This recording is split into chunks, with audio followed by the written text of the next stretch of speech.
Hello dear student, তো আমার ভিডিওতে তোমাদের স্বাগত। তো আজকে আমরা অ্যাটের ব্যবহার দেখব, মানে কোন কোন ক্ষেত্রে অ্যাড ব্যবহার হয়, কখন আমরা অ্যাডটাকে ব্যবহার করব।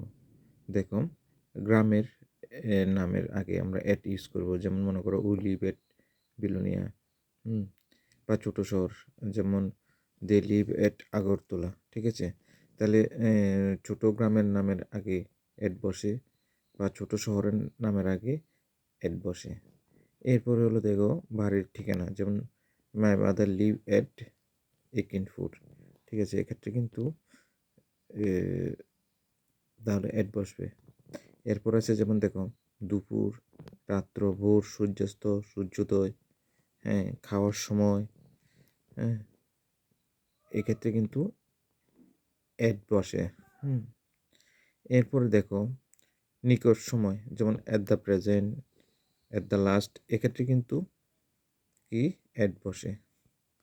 আচ্ছা, 2-3 দিন ছুটির ক্ষেত্রে, অর্থাৎ ছুটি যখন ছোটো হয়, মানে কম ছুটি ক্ষেত্রে, তখন কিন্তু অ্যাড বসে, যেমন অ্যাট ক্রিসমাস।